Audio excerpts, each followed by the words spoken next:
Hi, everybody. Thanks for coming. My name is Mario, and I am doing a live reading of New Men, some excerpts from my brand new release. The paperback just came out this week. And before I start, it will be, I'm going to do a couple excerpts, but the book is about three seminarians back in the 80s who traveled to Rome and to become priests, and they encounter an entirely different experience than they had expected from the outset. They deal with some political intrigue and some hypocrisy and some feelings of love and romance. So I'm going to start with two of the main characters. There's three main characters. There's Anthony, there's Kevin, and there's Miguel. All right, so I'm going to start right here. And this is Anthony. Despite the structured days, there were some routines that Anthony truly enjoyed. Pranzo was a three-course meal, starting with an incredible pasta dish, then a meat or a fish course, followed by dessert. He couldn't be happier with the food and the leisurely way it was served at NAC. Pranzo easily lasted for 2 hours, and he thoroughly enjoyed it. Afterwards, the guys would take a giro, a spin around the soccer field, to work off the heavy meal. Many in-depth discussions occurred during those walks, and meaningful bonds of friendships were formed. The giro was followed by a distinctly Italian tradition. Everyone would disappear into their rooms as people settled in for their afternoon naps. In the courtyard, one could hear echoes of the window shades sliding down. I remember we used to call them garage doors because they slid down by garage doors, but I digress. Let me get back to the reading. One afternoon, Anthony had barely laid his head down on the pillow when he heard a light knock on his door. He got up and opened it. There was a sweaty man dressed in running shorts and a t-shirt standing before him. Kevin looked enticingly sexy, with the smooth shine of sweat gleaming off his muscular legs. "Stop it, Anthony," he told himself. "You're in Rome. You can't go jumping into bed with every hot seminarian." At the same time, he reasoned, there was no harm in enjoying the view, and Kevin was one of the best he'd seen since his arrival. It didn't hurt that the two of them had settled into a flirty banter whenever they were alone. Anthony wasn't sure if he was reading him wrong, but he got a charge out of the game. "Ciao, bello," he said, enthused. "What, no nap today?" "No, I had to work off all that pasta I've been eating. It's not my Irish blood like you Italians. I could feel the inches adding to my belly," Kevin replied. "I don't know. Your stomach looks pretty flat to me," Anthony said with a wink. "Did you have a good run?" "Yeah, but man, it's hot out there. I had no idea Rome was so humid," Kevin replied breathlessly. "Yeah, well, that's why I don't do anything athletic. Why should I submit myself to such torture?"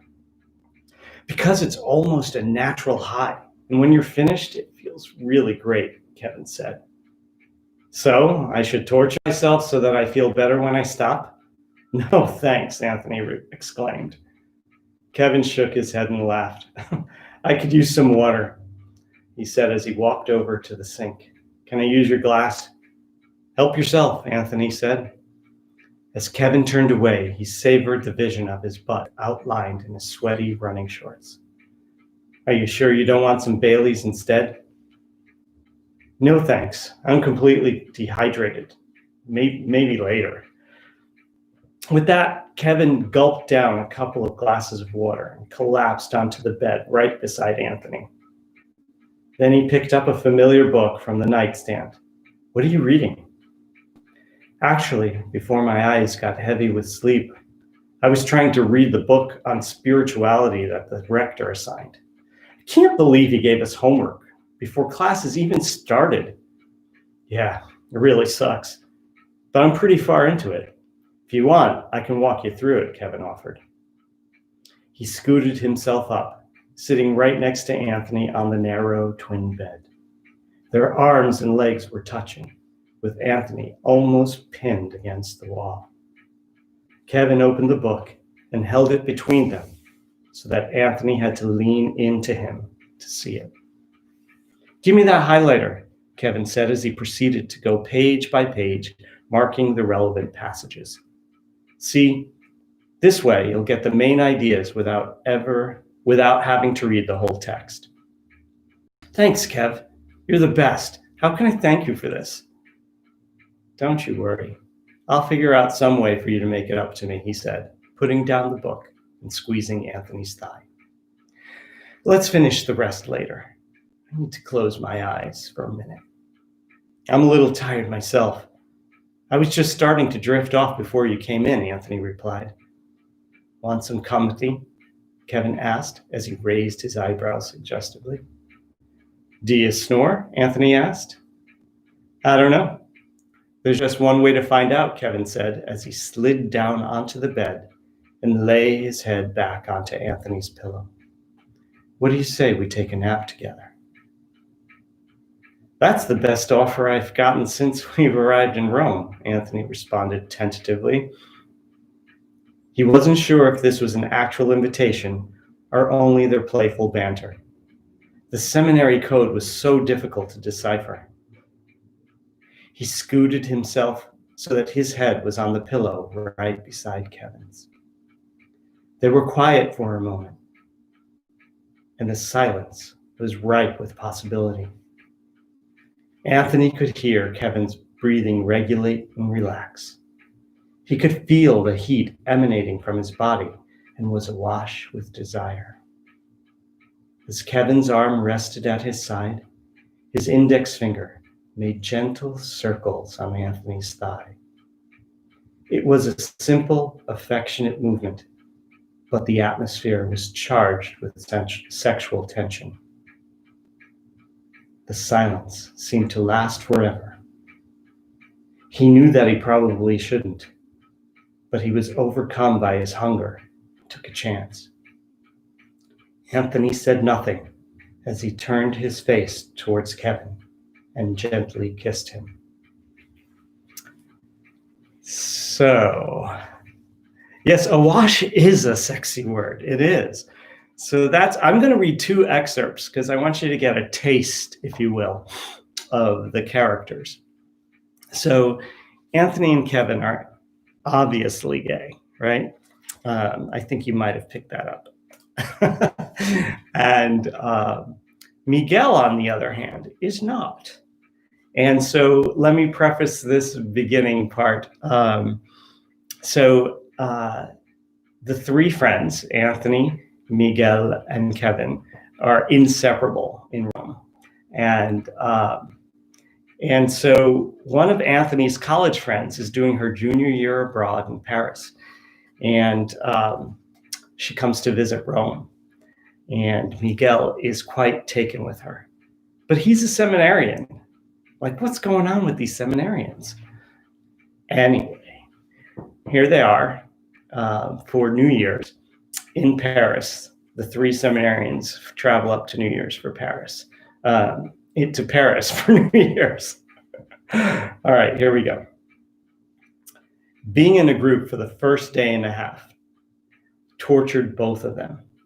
They were finally alone, thanks to Anthony's stomach virus. The irony didn't escape either of them.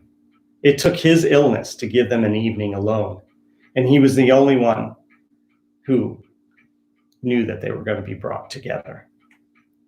After a short walk, they had arrived at a cozy little restaurant in the neighborhood where she lived. "Voila," she sang with a sweep of her arm. Once again, Miguel was under her spell.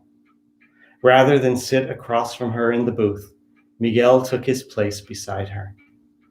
The intimacy that had begun during her visit to Rome came right back, and by dessert, Miguel had his arm around her. Maria leaned into him, and her shoulder fit comfortably under his wing. As he walked her home, they held hands like high school sweethearts. "So what are we doing here, Miguel?" "I really don't know, but I do know that I really like you."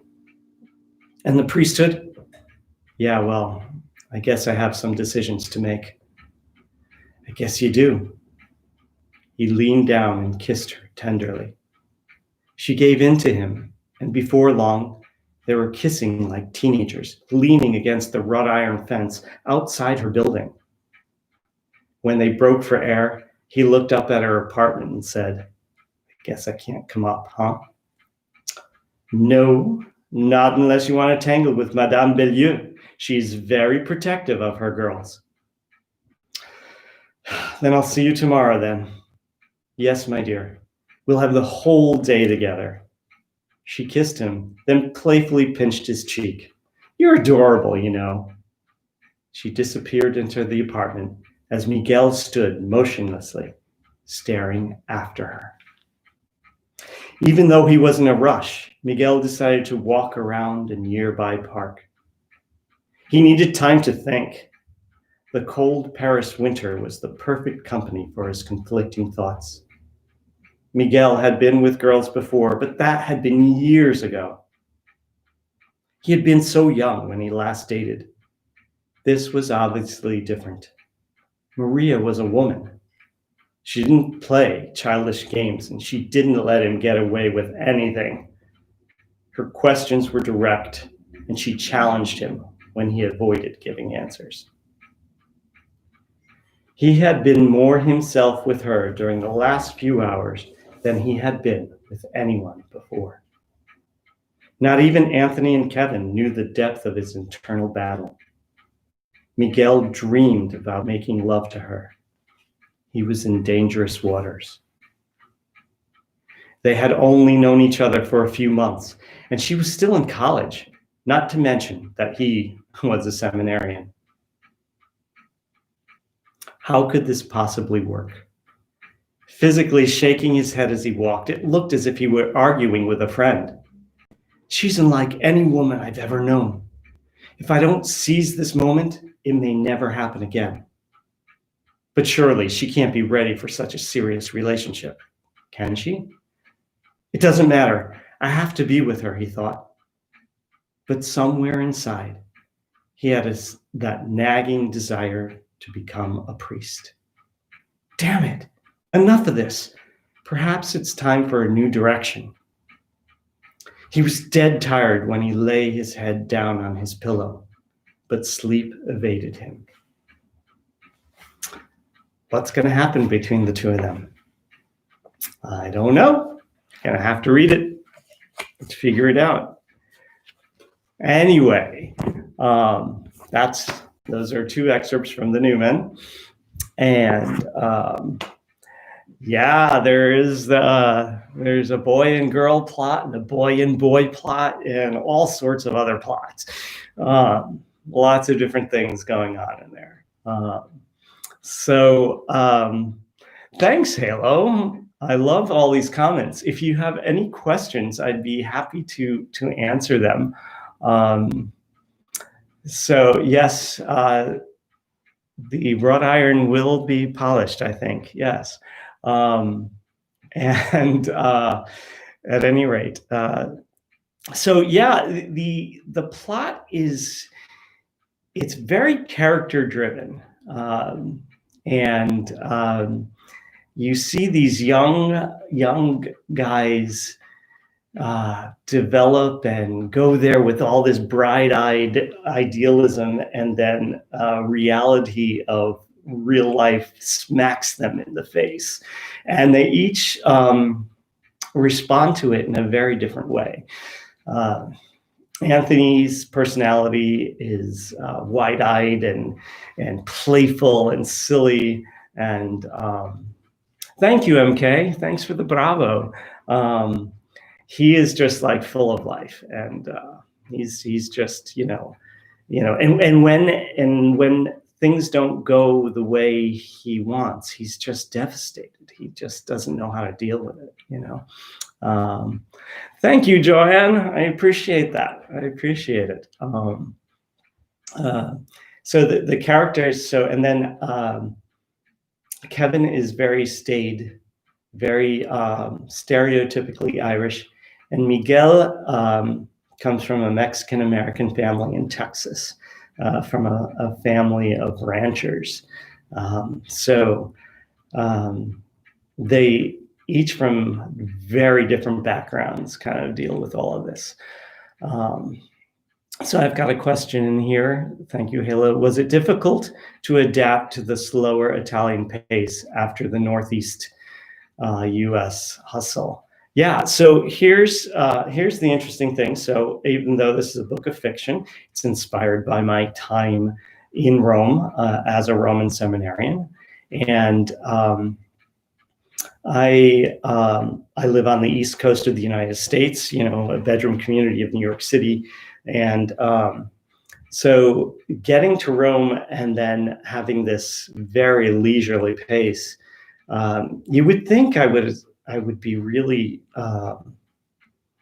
have difficulty dealing with it, but I loved it. I loved having all those long walks. It took a full 30 minutes to walk to school. And it took longer walking home, not only because we stopped along the way to get little slices of pizza or gelato before pranzo, but because it was uphill on the final stretch. And so that final stretch going up the hill, which was a pretty steep hill, the Ginicolo, it was pretty crazy. But I love the 2-hour pranzo meals. And this is during the week. Like it was at 1 o'clock, or I think it was 1:15. We had to be there by 1. And then, you'd have 2 hours of this big meal, and then you'd walk around and take a nap. And of course, you did have to go back to class later in the afternoon. I think you went back around 5 o'clock if you had an evening class. Good question, MK. Was it difficult tackling multiple MCs? That was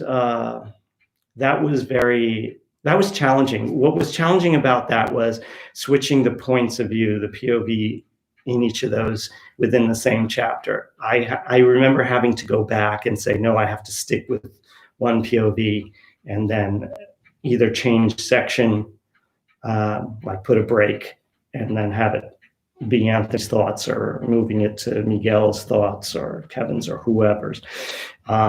So because they were all in my head, the POV switching was tough. And then when I would go back and read it, I'm like, I switched it again. Like I have to stick with one POV. So that was something that I definitely had to fix during the many drafts. And sometimes I missed them,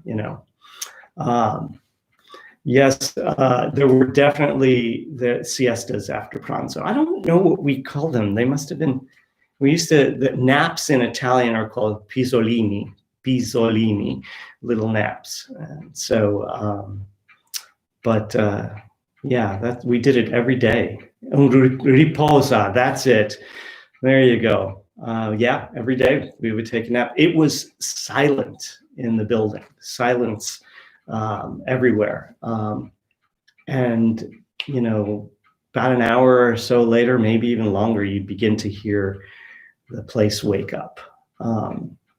But it was definitely a new experience for me. The other thing that was a new experience for me was realizing that you couldn't get things done that you necessarily wanted to get done in a day. If you planned an afternoon to go to the bank or go get stamps or whatever your tasks were, if you had a list of 5 things, you were lucky to get 2 done because you could stand in line at a window and you get up to the window, and then the shade would come down, and they were gone for lunch, so or whatever it was. We used to get so frustrated about that. So that was, that was difficult to deal with. Let's see. Have you ever considered ministry in another denomination? My goodness, really good question. No. The culture that I am immersed in is so ubiquitous in my life, and the traditions, the culture was Italian. My parents are Italian immigrants. They came here as adults, so unlike many Italian people of Italian ancestry here in the States, for me, it was very, very immediate. My parents spoke Italian to each other and came as adults and not as children. So I grew up in a very ethnic family, and part of that ethnicity was that Catholic faith, and so the rituals around Italian meals and culture were also intertwined with Catholicism. So, but I have to say that even writing this, that I'm very happy in my life right now. Very happy. I'm married. I have a husband of 27 years, and it was 37 years ago when we first began, on December 8th. So it's timely this week. But when I was writing this and was doing my research on it, there was a little bit of nostalgia for my lost dream. Like I really wanted to be a priest as a kid, and that longing, that idealism to help others, and then the very special appointment to the seminary in Rome was, that was pretty incredible. I mean, not everybody gets appointed to Roman seminarians, so as a Roman seminarian. So that was pretty incredible. So there was a little nostalgia for that, but that didn't last very long because the reality of it was much, much worse. And I do, if you want to call it ministry, I have been a teacher since the age of 23. And my teaching and my music, there's nothing better than that for me. I completely love every minute of it. So helping young boys and girls to find themselves, to find their voices, and not just singing, but also in expressing themselves is really part of my life's mission. And I've been lucky to teach at a school for girls for the last 16. I'm in year 17 now. And so really helping young women to find their own voices and be strong and speak up and value themselves. That's a strong ministry, MK asked a really good question. Did you keep a journal or diary at that time? Yes. And in fact, keeping a journal keeping a journal for all these years. I started in college, about junior year of college, and only stopped about 10 years ago, and only because my writing has become my journaling, whether it be in fiction or not. So first thing I did was read back on my journals of that time period, and I had forgotten many things. So there were images of Rome that I put in this book, The New Men, that come right out of my journals, so it really helped. It really helped in sparking my Roman memories. And let's see, were both my parents Barese? Yes. Tony. Both of my parents were born and raised in southern Italy, in the province of Bari, and in a little town called Bisceglie. It's a little sea town right on the coast, on the Adriatic Sea. And in fact, my work it's not a work in progress anymore, I guess. The next novel that I've written and I'm querying is about their love story. And yeah, even though families were connected back there, they never met as kids. And my father moved to New York, and she was still in Italy. And somehow my mother's cousin married my father's brother. And my father saw his brother's engagement picture. He was in New York City, and he was like, who's that cute girl? And it was my mom. And so they wrote to each other for 2 years before they actually met. So it's kind of cool. Let's see. Thank you. Hello. I'm glad you guys enjoy my reading. I enjoy it too. I think being a teacher, I'm used to reading in class, and but that doesn't mean I don't have to practice. It's kind of amazing. We tend to read too quickly when we read. Let's see. I do help others. Thank you, Joanne. Like I do. I feel like my teaching is a vocation. It really is, and I love it. And I don't see myself doing anything else. Teaching, writing, making music, I love it. So I keep going as we go on. So I know this is, I don't want to stay on too much longer, but I know it's lunch hour for a lot of people. People have to go get lunch. So this is New Men, and it's available now. It's available everywhere you can buy books. You can get the ebook or the paperback, and I'm just so grateful to all of you who came and spent your lunch hour with me. And this is one of my good friends, Dexter, just asked, why am I not on the cover? That is you, Dex. Can't you recognize yourself? That was before you were shaving your head there. That is definitely you. So at any rate, and I really do appreciate so many people coming by, and I hope you all have a very safe and happy holiday season. Please wear masks if you go out, and be careful. I will continue to read as we go along. So many great writers on here. Please support your indie writers.